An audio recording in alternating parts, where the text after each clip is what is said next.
नमस्कार दोस्तों, आपका फिर से स्वागत है। दोस्तों, इससे पहले हमने पदार्थ की 4 अवस्था पढ़ लिए हैं। आज हम पढ़ेंगे 5वीं अवस्था, जो कि है बोस-आइंस्टीन कंडेंसेट। इसका शॉर्ट रूप है बीईसी।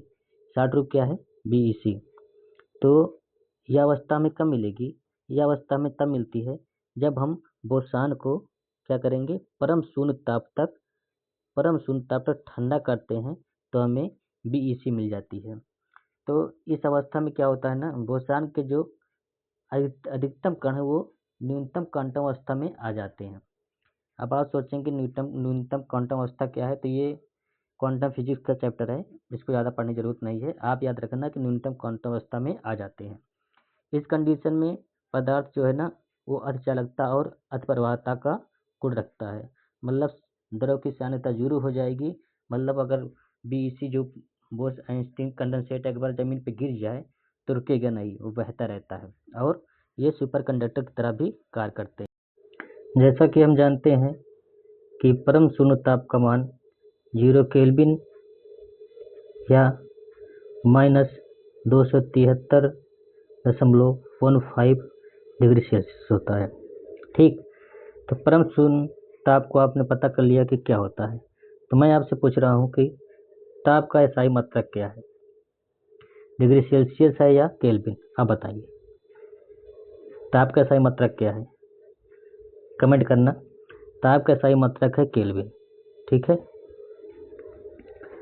अब इससे पहले हमने क्या पढ़ा था? ठोस और द्रव और गैस के बारे में पढ़ चुके हैं। अब इनके हम गुण देखेंगे कि ठोस के गुण क्या हैं।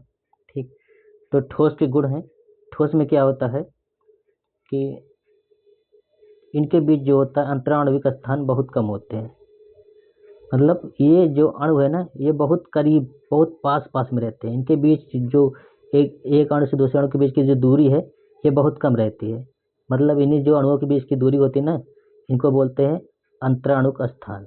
ठीक है, तो इनके बीच की दूरी बहुत कम रहेगी, तो अणु बहुत पास पास रहते हैं। तो यही लिखा है कि ठोस में अंतराणुक स्थान बहुत कम होता है, क्योंकि उनके अणु बहुत पास पास होते हैं। जिस भी ध्यान रखना दोस्तों कि जिस भी शब्द के नीचे हम अंडरलाइन करते हैं, उसको आप जरूर ध्यान में रखना। एक बात और दोस्तों, प्लीज़ चैनल को सब्सक्राइब कर देना, वीडियो को लाइक कर देना। एक बार फिर से प्लीज़ मैं आपको बोल रहा हूँ। दूसरा क्या है ठोस के गुण? अणुओं के मध्य लगने वाला आकर्षण बल को ही क्या कहते हैं? अंतरा आणविक बल कहेंगे या अंतरा आणविक बल कहेंगे। दोनों आ जाएं, आप दोनों लिख लेना। यही अंतरा आणविक बल बोलो या अंतरा आणविक बल बोलो, एक ही है। ठोस गर्म करने पर बहुत कम बढ़ते हैं, क्योंकि उनके अणुओं के बीच आकर्षण बल बहुत अधिक होता है। ये अणु पास पास में रहते हैं, इस कारण से क्या होगा, इनके बीच आकर्षण बहुत बहुत ज़्यादा रहता है। जब आप गर्म करते हैं तब भी ये उतनी एनर्जी नहीं मिल पाती कि वो अणु दूर दूर चले जाएं, इसलिए ज़्यादा फैलते नहीं हैं। ठोस में क्या होता है, ये ठोस जो होते हैं इनके अणु अपने साम्य स्थिति के, समझो ये अणु है, इसकी साम्य स्थिति यही है, ये है साम्य स्थिति। तो ठोस कण अपने साम्य स्थिति के इधर उधर ऐसे घूमेंगे, ये अपने स्थान छोड़ के कहीं जाते नहीं है। तो वही लिखा है कि ठोस अवस्था में ठोस के अणु अपने साम्य स्थिति को नहीं छोड़ते। ठीक है, ये केवल साम्य स्थिति के इधर उधर सीमित स्थान में ही गति करते हैं, इसलिए इनका आकार और आयतन दोनों निश्चित रहता है। गैस में क्या होता है, गैस में अंतराणुविक स्थान बहुत ज़्यादा होते हैं, इसलिए भाई साहब यहाँ से वहाँ पूरे जिस बर्तन में आप रखते हो उस बर्तन में पूरे फैल जाते हैं। ठोस में ये नहीं होता। ठोस जो है गैस के जस्ट अपोजिट काम करते हैं। एक चीज़ और, ठोस में अंतरावस्थान कम होने के कारण इनको दबाया नहीं जा सकता। आप सोचो, जब जगह ही नहीं खाली है तो कहाँ दबाओगे आप? ठोस एक दूसरे के सर के एकदम लगे हुए हैं, आप इनको दबाओगे कहाँ जाएंगे? नहीं दबते, इसलिए ठोस को हम दबा नहीं पाते हैं। आपके जैसे आपसे कोई पूछे कि बताओ ठोस ठोस क्यों है, तो आप साइंस की भाषा में यही जवाब देंगे। ठीक, और यही कारण है कि इनका घनत्व भी बहुत ज़्यादा होता है। घनत्व क्या है?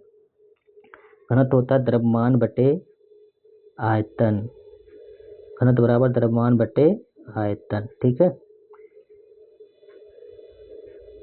ठोस में क्या होगा? ठोस में अणु है ये। अणु एक विशिष्ट ज्यामितीय आकार में व्यवस्थित रहते हैं। जो ठोस में क्या होगा, जो अणु रहेंगे वो एक विशेष आकार में मतलब एक दूसरे से व्यवस्थित रहते हैं, तो क्या होगा, इसीलिए ठोस को हम क्या कहते हैं, क्रिस्टलीय होते हैं। क्या ठोस क्या होते हैं, क्रिस्टलीय होते हैं, अर्थात इनकी एक निश्चित ज्यामितीय आकृति होती है। कुछ ठोस को एक निश्चित ज्यामितीय आकृति नहीं होती, ऐसे ठोस को हम अक्रिस्टलीय कहेंगे। क्रिस्टलीय क्या होगा, जिनमें ज्यामितीय आकृति निश्चित एक ज्यामितीय आकृति होगी, वो क्रिस्टलीय कहलाएंगे, क्रिस्टलीय ठोस है। और जो जिसकी आकृति निश्चित नहीं है वो क्या कहलाएगा, वो कहलाएगा अक्रिस्टलीय ठोस। ठीक है। ठोस के अपनी साम्य स्थिति में कंपन करते रहते हैं। ठोस के अणुओं में गतिज ऊर्जा कंपन के कारण ही होती है। जो ठोस कण जो कंपन कर थोड़ा थोड़ा करते हैं, इसलिए इनमें कुछ न कुछ गतिज ऊर्जा होती है। ठीक है। ठोस के अणुओं की स्थिति ऊर्जा उनके पास परस्पर आकर्षण प्रतिकर्षण बल के कारण आएगी। ठोस के जानते हैं पदार्थ के में क्या होता है, गतिज ऊर्जा स्थिति ऊर्जा भी रहती है। तो स्थिति ऊर्जा ठोस में कैसे रहती है, जो अणु रहते हैं उनके बीच जो आकर्षण रहता है ना, उसी कारण से इसमें स्थिति ऊर्जा रहती है। अंतरों को देखो, अंतरों में क्या होता है कि अंतराणुवस्थान बहुत ज़्यादा रहते हैं ठोस के अपेक्षा। गैस के अपेक्षा कम रहते हैं, लेकिन ठोस के अपेक्षा ज़्यादा रहते हैं। मतलब अणुओं के बीच की दूरी ठोस से ज़्यादा रहेगी।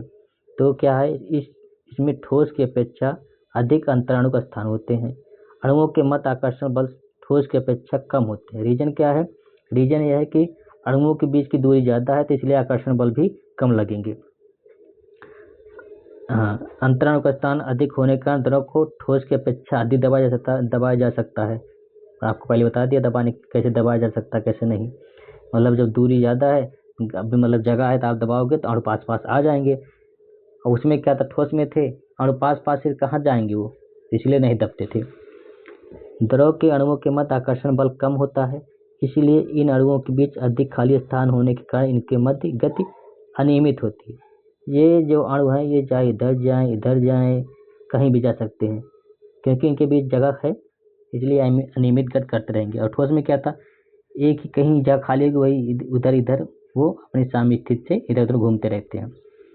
द्रव में अण स्वतंत्रता पूर्वक गति करते हैं, परंतु द्रव के तल को छोड़ नहीं पाते हैं।